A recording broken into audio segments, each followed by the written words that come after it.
바울은 로마에 가고 싶었습니다. 여러 번 로마로 가고자 했지만 이런저런 이유로 로마로 가는 길이 막혀 가지 못했습니다. 나중에 아주 오랜 후에 죄수의 신분으로 로마에 가게 되었을 때 그가 얼마나 기뻐했고 감격해했는지 모릅니다. 비록 죄수의 신분이긴 하지만 로마로 간다라는 것, 그에게는 아주 특별한 의미가 있었기 때문에 그렇습니다. 그렇다면 로마에 가서 바울은 무엇을 하려고 그렇게 가고 싶어 했을까? 이런 생각을 한번 해보게 됩니다. 그렇게 가고 싶었던 로마, 죄수의 신분이 돼서 로마로 갔을 때 왜 그렇게 기뻐했을까? 무엇 때문에? 뭔가 목적이 있어서 로마에 가고자 원했던 것 아닙니까?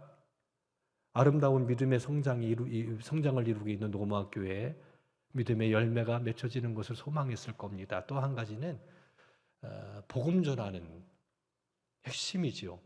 사도행전 28장 16절 이하의 말씀을 보면 바울이 로마에 가서 무엇을 했는지 자세히 기록하고 있는 걸 볼 수 있습니다. 먼저 유대인을 초청으로 해서 자기가 왜 죄수의 신분이 되었는지에 대한 이야기를 합니다. 그리고 또 예수님이 그리스도가 되신다라는 것을 아침부터 저녁까지 강론했다, 가르쳤다라고 기록되어 있는 걸 볼 수 있습니다. 그러니까 바울은 로마에 가서 복음을 전하고 싶었던 겁니다. 복음의 핵심이 뭡니까? 예수님이 그리스도가 되신다라는 것, 구원자가 되신다라는 것. 그 구원자 되신 예수님께서 십자가에서 무엇을 하셨는지 핵심이 그겁니다. 핵심이 그겁니다. 죽으심과 부활을 통해서 가져다 주신 은혜가 무엇인지, 그리스도로서 어떤 일을 하셨는지 이것을 강력하게 선포했던 것을 볼 수 있습니다. 아침부터 저녁까지 말씀을 가르칩니다. 집중해서 말씀을 가르칩니다. 그때 믿는 사람도 있었고 믿지 않는 사람도 있었다고 이야기합니다. 항상 복음을 전할 때에는 믿고 구원함을 받는 사람이 있는 반면에 믿지 않고 복음을 거부하는 사람이 항상 있습니다. 그런 모습을 보면서 너희가 듣기는 들어도 듣지를 못하고 보지를 못하고 깨닫지 못한다. 그리고 이방인에게 내가 복음을 전한다. 이렇게 고백하고 있는 것이 사도행전 28장 16절 이하의 내용이기도 합니다. 그리고 바울 사도는 이제 로마에서 수많은 사람들에게 하나님의 말씀을 전파하기를 시작합니다. 사도행전 28장 31절 이 두 절 말씀을 보면 바울이 온 이태를 자기 셋집에 머물면서 자기에게 오는 사람을 다 영접하고 하나님의 나라를 전파하며 주 예수 그리스도에 관한 모든 것을 담대하게 거침없이 가르쳤다라고 기록하고 있는 걸 볼 수 있습니다. 그렇게 로마에 가고 싶었는데 로마에서 그가 한 일은 담대하게 거침없이 하나님 나라의 일과 주 예수께 대한 모든 것들을 가르쳤다. 이태 동안 머물러 있으면서 자기에게 오는 모든 사람들 다 영접하고 그들에게 따라합시다. 담대하게, 거침없게, 강하고 담대하게 거침없이 밤낮 아침과 저녁으로 하나님의 말씀을 전했던 것을 볼 수 있습니다. 그래서 복음을 듣고 믿는 사람은 구원받는 겁니다. 복음에는 하나님의 능력이 나타납니다. 하나님의 은혜의 역사가 일어납니다. 복음을 전할 때 하나님의 능력이 나타나서 예수님을 믿고 구원받고 교회가 세워지고 가정이 새로워지고 그 땅이 새로워지고 역사를 통해서 우리는 그것을 발견할 수가 있습니다. 복음의 핵심입니다. 복음의 능력이 나타나는 것들을 볼 수 있습니다. 누구보다도 바울 사도는 이것을 잘 알고 있었기 때문에 로마에 가서 복음을 전하는 일에 담대하게 거침없이 담대하게 힘을 썼던 것을 볼 수 있습니다. 그렇다면 왜 로마여야 합니까? 다른 지역도 다른 나라도 많은데 왜 굳이 로마에 그렇게 가고 싶어 했습니까? 패권국가이기 때문에 그렇습니다. 로마가 세계의 중심이었거든요, 당시. 그러니까 바울은 그런 꿈을 꾸는 거지요. 전 세계 사람들이 다 모여든 이 로마에 가서 주의 복음의 말씀을 전하고 그 복음의 말씀을 들은 이들이 또 흩어져서 그 복음의 말씀으로 그 땅이 새롭게 되어지는 그런 꿈들을 가지고 있었던 것입니다. 그래서 할 수만 있으면 로마에 가서 복음 전하기를 원한다. 너희들 만나기를 원한다. 여러 번 그렇게 이야기했던 것을 볼 수 있습니다. 그리고 로마에 가서 복음을 증거합니다. 담대하게 거침없이 하나님의 나라의 일과 예수 그리스도에 관한 모든 것을 가르치기를 시작합니다. 놀라운 은혜의 역사가 일어났던 것을 볼 수 있습니다. 그리고 바로 그 로마에서 순교합니다. 순교합니다. 생명을 다하기까지 복음 전하는 일에 힘쓰고 했었던 것을 볼 수 있습니다. 왜 그가 그렇게 복음을 전할 때 생명을 다 바쳤을까? 복음을 통해서 영혼들을 구원할 수 있으니까.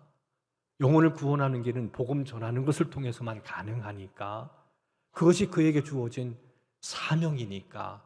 그 사명을 생명보다 더 귀하게 여겨서, 그래서 로마에 가면 바울이 순교한 장소가 있습니다. 새 우물교회라고 이야기합니다. 목이 잘려 죽을 때 그 머리가, 바울의 머리가 통통통 3번 튀겼는데 거기에서 샘물이 터져 나왔다고 합니다. 그래서 기념해서 그곳을 로마에 가면 방문할 수가 있습니다. 생명을 걸고 로마 가기를 원했던 바울 사도 담대하게 거침없이 복음을 전했고, 바로 그 로마에서 순교하여 영광의 나라, 그 나라에 들어갔던 것을 볼 수 있습니다. 베풀어 주신 하나님의 은혜 감사합니다. 놀라운 축복입니다. 그런데 바울이 복음을 전할 때에 또 한 가지, 복음을 전하지 않을 수 없는, 이렇게 순교하면서까지 핍박과 환난, 여러 가지 어려운 상황 가운데서도 복음을 전할 수밖에 없었던 이유 중에 하나는, 복음을 전하지 아니하면 자기에게 화가 있을 것이다라고 생각했기 때문에 그렇습니다.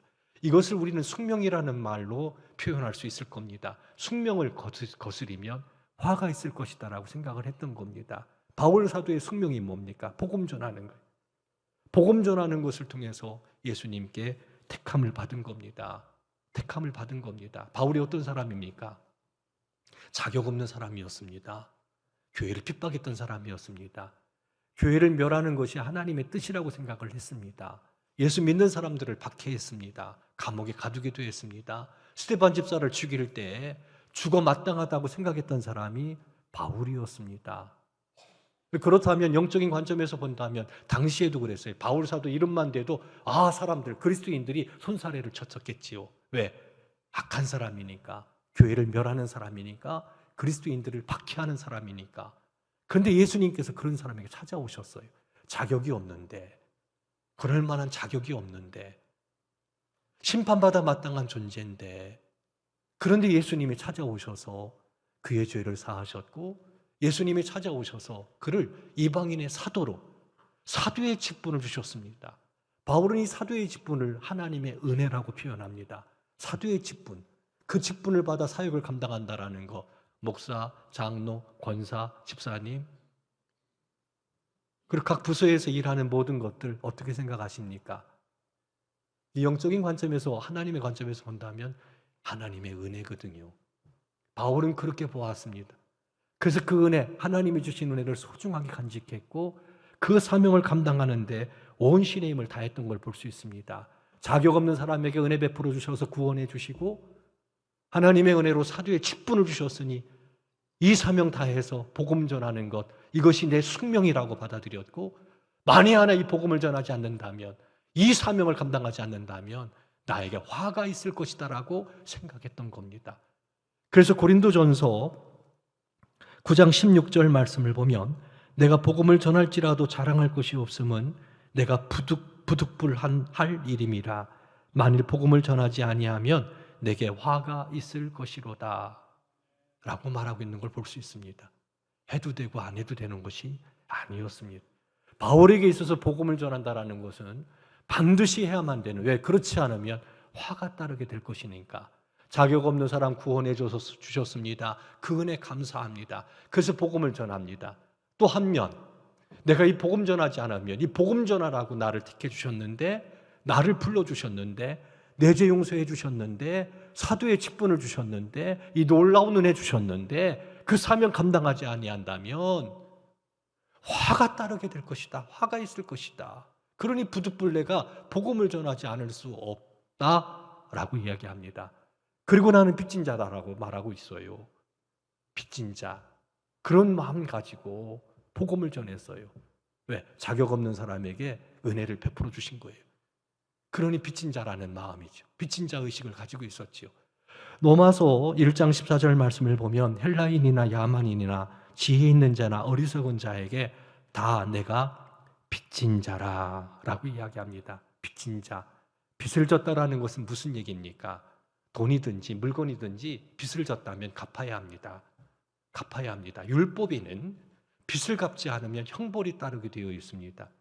이것을 바울 사도는 가져온 거지요. 내가 빚졌다. 은혜에 빚졌다. 내가 은혜를 많이 받았는데 빚진 자다.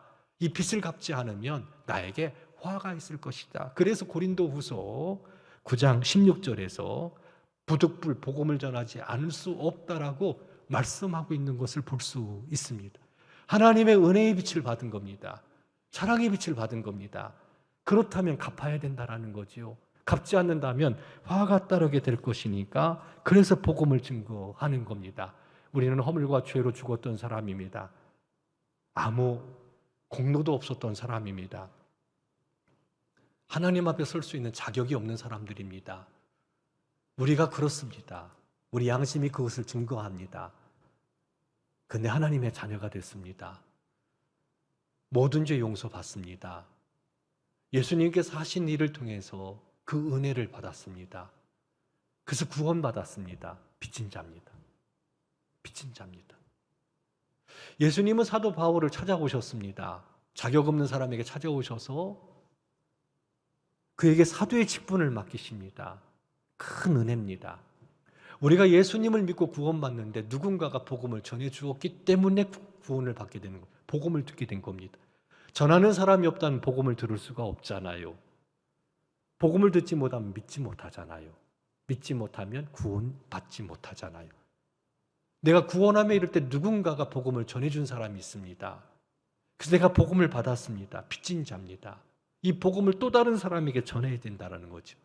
바울은 말합니다. 내가 전하지 않으면 나에게 화가 따르게 될 것이다. 화가 있을 것이다. 부득불 전할 수밖에 없다라는 겁니다. 은혜 감사해서 전하고 받은 바 은혜가 감사해서 전하고 내가 전하지 않으면 나에게 주신 복음이 나로 끝나버린다면 나에게 화가 따르게 될 것이니까 왜 빚진 자니까 따라합시다. 우리는 빚진 자입니다. 그리스도인으로 산다라는 것은 빚진 자인 겁니다. 그래서 이 복음의 말씀을 또 다른 사람에게 전해야 되는 사명을 가지고 있는 사람. 그걸 숙명처럼 여겨야 된다라는 거죠. 바울은 이 점을 아주 강력하게 이야기하고 있는 겁니다. 우리에게 큰 도전을 주는 말씀이라고 생각합니다. 왜? 빚진 자 의식 갖고 있지 않거든요. 그냥 믿어주는 것만 해도 또 이런 경우도 있잖아요. 교회 나가주는 것만 해도 감사하게 생각해. 이런 경우가 많거든요. 그런데 이건 제대로 신앙생활한 것이다라고 이야기할 수 없습니다. 빚진 자 의식을 가져야 됩니다. 누군가에게 복음을 듣고 구원받았습니다. 누군가의 도움을 받고 살았습니다. 거기 부모님의 은혜가 있을 거고 우리 친구들과 주변 사람들 또 학교 선생님 여러분들의 그 도움이 있었기 때문에 지금 내가 존재한다라는 것. 그러므로 빚진 자 의식을 갖고 또 다른 사람에게 그 은혜와 사랑을 나눌 때 그럴 때 이 세상이 보다 더 밝아지고 구원의 은혜가 또 다른 사람에게 전달되어지고 나가고 화평하게 되고 새로워지는 역사가 일어나게 되는 거지. 빚진 자 의식하지 않고 나 혼자만 이렇게 생활을 한다면 이것은 하나님께서 우리를 구속해 주신 뜻과는 거리가 멀다라고 이야기할 수 있습니다. 빚진 자의 힘을 알고 복음 전하는 일, 부득불이라도 억지로라도, 왜냐하면 빚진 자니까 갚아야 될 것 아닙니까? 바울 사도와 같은 그 마음 가지고 복음을 전할 수 있는 빚진 자, 저와 우리 성도 여러분들 되기를 주님의 이름으로 축원합니다. 그것을 해야 돼요. 그리고 우리 교회도 빚진 교회입니다. 몇 년 전 목사님 한 분이 사진 한 장을 보내주신 적이 있습니다. 그 사진은 오래전 미국에서 발행된 신문의 한 기사였는데 그 기사에서 우리 아연교회가 소개된 기사였습니다. 그 내용은 이런 겁니다. 화재로 교회가 무너졌어요. 불탔어요. 다시 신축을 해야 되는데 월드비전의 창시자인 밥 피어스 박사님이 기부를 한 내용들이 나옵니다. 기부해서. 그래서 아현 선교교회 불타버린 아현 선교교회가 신축할 수 있게 됐다라는 기사 내용입니다. 이것보다도 자세하게 기록되어져 있는 것이 우리 백년사에 나오게 되는 거거든요. 백년사에 나옵니다. 백년사에 보니까 그때 당시 월드비전의 창시자인 바피어스 목사님이 10만 원을 헌금을 하셨더라고요. 당시 교회는 무척 힘들고 어려운 상황이었습니다. 폭격을 받아서 교회가 무너졌어요. 그리고 불타가지고 걸려 있었고 약간의 창문과 문이 있었을 뿐이었다라고 이야기합니다. 예배 드릴 수가 없어서 성서학원의 강단을 빌려서 예배를 드리고 있었고, 그리고 이전 담임 목사였던 이전의 목사님이 납북이 됐어요. 납북이 된 상태였고 당회도 조직이 되어지지 않은 상태. 그런 상태에서 이제 교회 다녔던 사람들 몇몇 분들이 이제 찾아가서 교회 함께 하자고 이런 분위기였던 거지요. 이런 상황 속에서 바피어스 목사님, 그분께서 헌금한 10만 환, 이것이 발단이 돼서 힘이 돼서 교회를 건축하기 시작하는데 미 8군의 도움을 받았다고 되어 있어요. 교회 백령사를 보면 미 8군에서 한 교회 건축에 신축하는데 80%의 재정적 지원을 했더라고요. 80%. 나머지 20%는 우리 성도 여러분들이 십시일반 헌금을 모았고, 그리고 우리 교회 역사에 보면 그 청년들은 돈을 벌 수가 없으니 돈이 없으니까 이제 노동으로 함께 하셨던 분들을 이야기하고 있는 걸 볼 수 있습니다. 이은우, 이석규, 최병옥, 노일환 네 분의 이름이 기록되어져 나옵니다. 이석규 장로님 기억 제가 알고 있고 지금 부산에 내려가 있나요? 그리고 우리와 함께 또 신앙생활하고 있는 최병옥 집사님.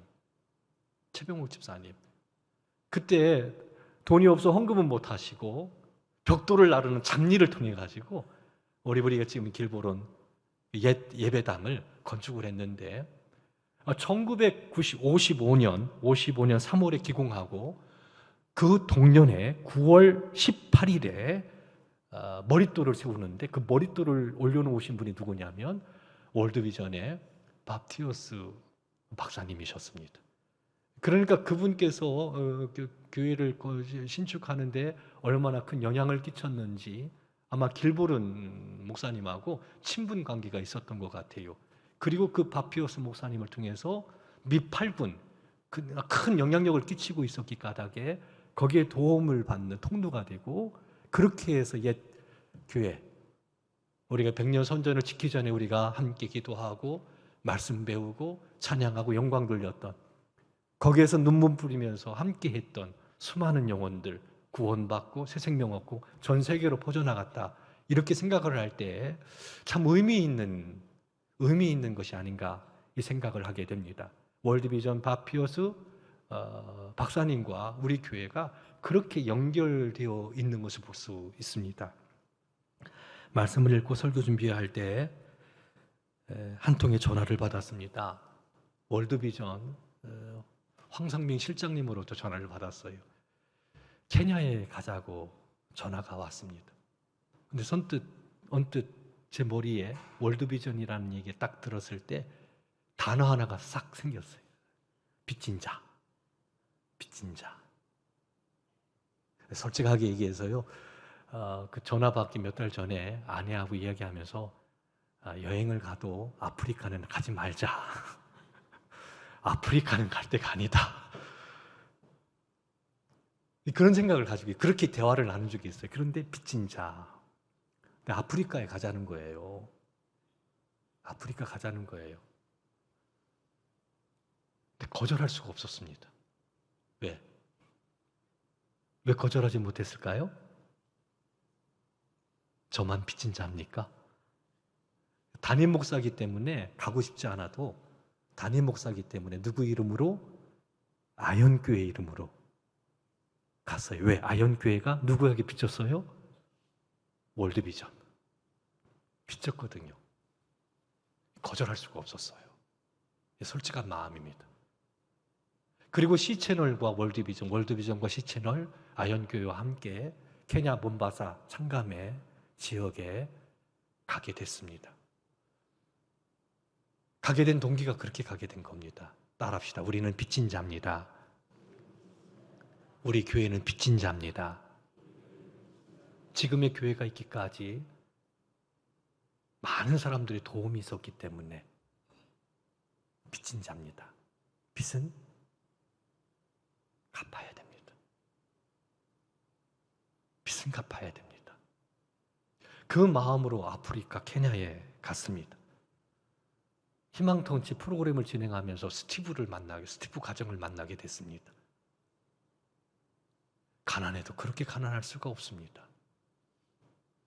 엄마는 병들었고 일을 할 수 없고 아버지한테 버림받고 아버지와 함께 살던 그 동네에서 버림받고 병든 어머니와 함께 외할머니 집에,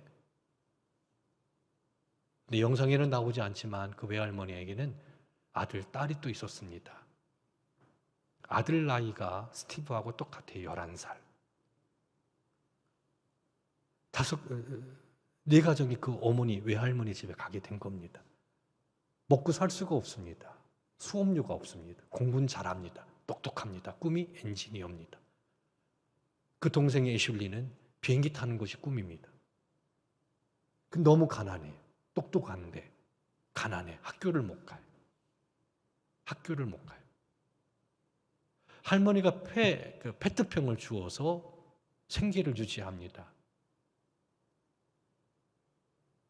가난한 동네에서도 너무 가난해서 왕따를 당합니다. 동네 사람들이 가난한 아이들하고 놀지 말라고. 그 지역이 가난한 동네인데 그 동네에서도 가난한 아이니까 놀지 말라고. 집이 언제 헐릴지 모르는 그런 상황 속에서 걱정과 염려, 두려움 가운데 지내고 있는 것이 스티브 가족이었습니다. 왜 이 가정을 만나게 했을까? 제작진과 함께 어쩜 이렇게 가난할 수 있을까? 왜 이 가정을 만나게 했을까? 그런 생각들을 많이 했던 시간이었습니다. 지난번 설교 보고할 때 이런 표현을 제가 썼습니다. 우연 아닌 하나님의 특별한 목적이 있었다라는 것. 우연이 아니라는 거죠. 왜 월드비전의 그 전화를 받았을 때 빚진 자 단어가 생각났을까? 왜 스티브 가정을 만나게 했을까? 결코 우연이 아닌 사건이라고 저는 생각을 합니다. 마음 한편에 이 스티브 가정이 새롭게 되기를 원합니다. 당시 저는 엘리야와 사르밧 과부에 대한 관련된 이야기를 묵상하고 있었을 때였습니다. 하나님이 엘리야에게 사르밧으로 가라고 명령을 내립니다. 사르밧에 수많은 과부들이 있었습니다만, 혼자 된 여인들이 있었지만 사르밧 과부 한 여인을 만나게 하시고, 만나보았더니 가난해도 그렇게 가난할 수가 없습니다. 가루 조금, 기름 조금 남은 거 가지고 마지막 작은 떡 하나 만들어 아들과 함께 나눠 먹고는 죽게 될 것이다 라고 생각했던 여인을 만나게 됩니다. 마지막 떡을 만들기 위해서 나뭇가지를 줍고 있었지요. 그때 엘리야가 만납니다. 나를 위해서 떡 한 조각을 좀 달라고 이야기합니다.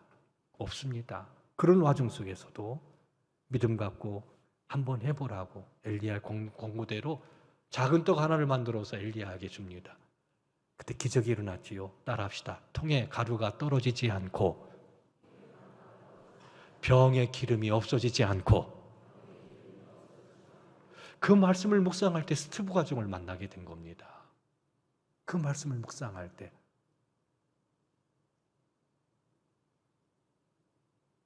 뭘 말씀하시는 건가? 뭘 하기를 원하시는가? 저만 간 게 아니라 아현교회 대표에서 제가 한 거잖아요. 우리 교회에게 주신 메시지는 뭔가 생각하지 않을 수가 없었습니다. 또 월드비전을 통해서 스티브 가족을 만나고 그 가정이 어떻게 회복될까, 우리 만남을 통해서 어떤 일들을 하나님께서 행하실까, 또 그렇게 도움을 받아서 스티브 가정이 세워진다면 이 스티브를 통해서 아주 똘똘한 아이거든요.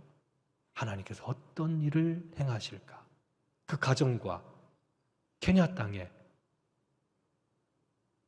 어떤 일을 이 스티브를 통해서 행하실까, 하나님께 대한 기대, 어떻게 하나님께서 어떤 방법으로 이 가정을 세워나가실까, 그 가정을 통해서 어떤 또 일들을 행하실까? 이런 생각들 많이 하게 되었습니다. 사랑하는 성도 여러분, 우연이 아닙니다. 그리고 우리는 빚진 자입니다. 이 스티브 가정이 살아나야 됩니다. 만나게 하셨으니까 엄마 병도 고쳐줘야 되고 수업료 공부하는 것도 먹고 사는 것도 만나게 하셨으니까 우리를 통해서 하나님은 그 일을 하기를 원하시고 그것을 통해서 하나님께서 어떻게 일들을 풀어나가시는지 보기를 원하시는 거죠. 통에 가루가 떨어지지 않고 병에 기름이 없어지지 않는 기적과 같은 일들, 그런 일들이 일어나기를 원합니다.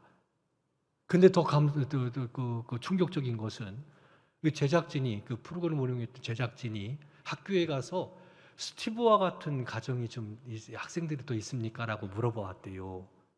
그랬더니 한 반에서 스티브와 같이 이렇게 힘들고 어려운 아이들이 70%가 된다고 얘기합니다. 70%.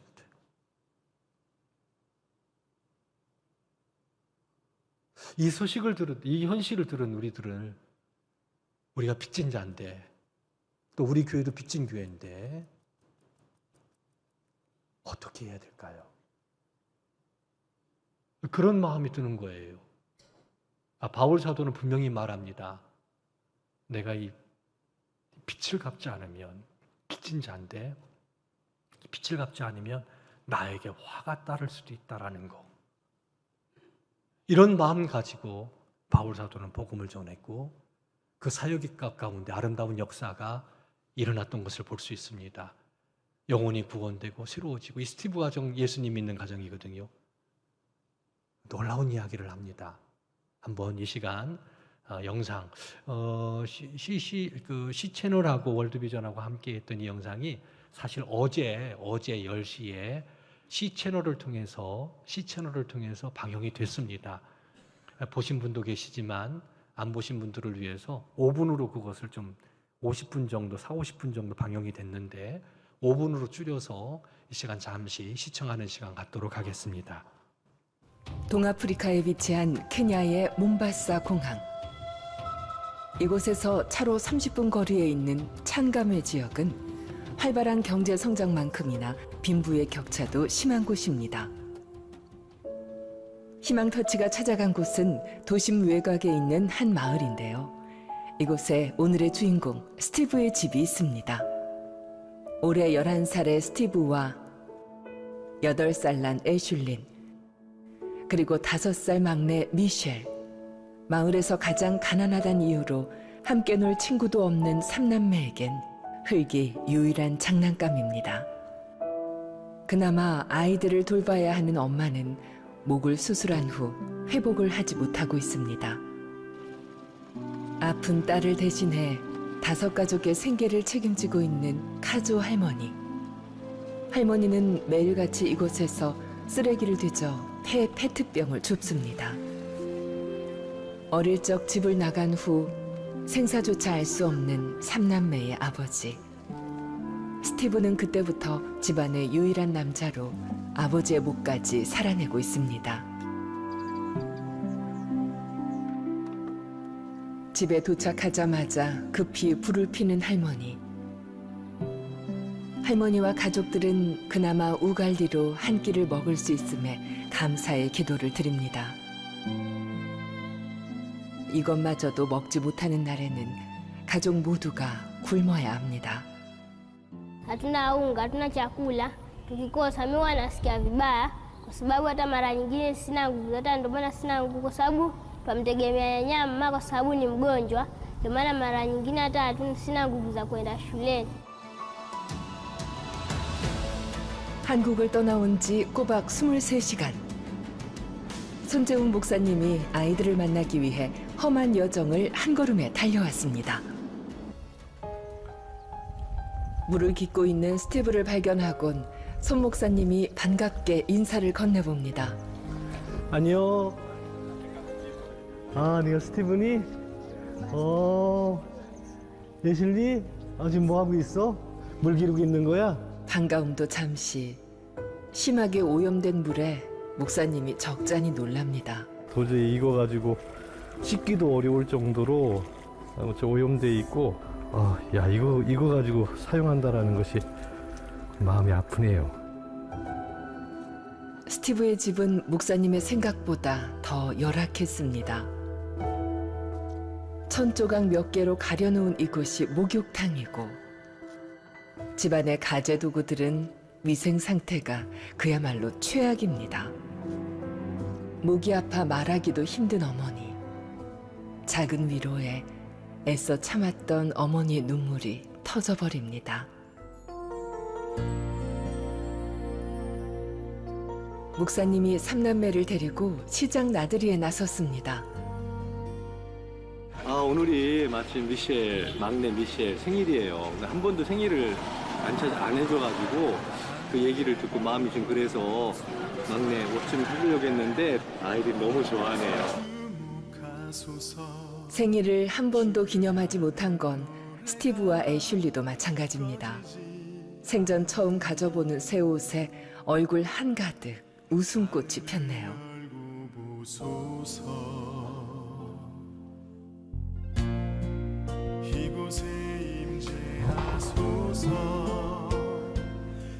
와, 교회다.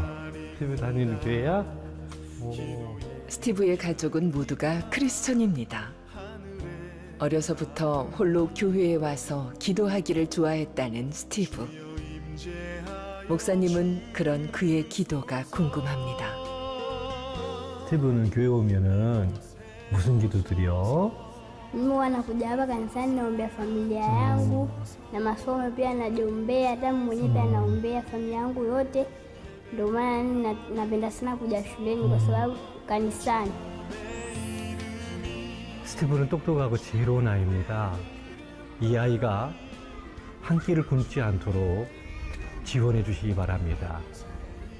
하나님을 사랑하고 엔지니어링이라는 꿈을 갖고 공부하고 있는데 우리 스티브를 위해서 기도해 주시고 스티브와 그의 가족이 꿈을 이루어갈 수 있도록 후원해 주시기 바랍니다. 사랑하고 축복합니다.